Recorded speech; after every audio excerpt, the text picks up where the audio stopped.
ఓం నమ శివాయ. ఓం నమో నారాయణాయ. శ్రీమాత్రే నమః. మాస్టర్ జ్యోతిష్యానికి స్వాగతం. మరిన్ని విలువైన వీడియోల కోసం నా ఛానల్ సబ్స్క్రైబ్ చేయండి, లైక్ చేయండి, షేర్ చేయండి. ఈరోజు చెప్పబోయే అంశం జ్ఞాపక శక్తి జాతకంపై ప్రభావం.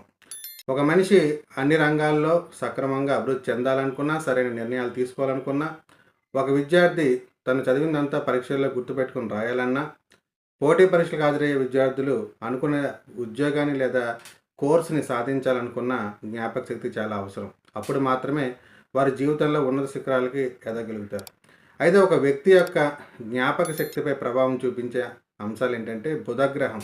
జాతకంలో బుధగ్రహం, గురుగ్రహం, చంద్రగ్రహం బాగుండాలి. కుండల్లో 4వ స్థానం, 5వ స్థానంలో దోషాలు ఉండరాదు. అలాగే దేహంలో ఆజ్ఞాచక్రము, సహస్రార చక్రంలో ఎటువంటి దోషాలు ఉండరాదు. ఒకవేళ దోషాలు ఉన్నట్లయితే వాళ్ళకి గుర్తుపెట్టుకోవాల్సిన అంశాలను మర్చిపోవడం వల్ల ఇబ్బందులు పడతారు. కాబట్టి దీనికి తగిన పరిహారాలు, హీలింగ్ల ద్వారా ఈ సమస్య నుంచి బయటపడవచ్చు. శుభం.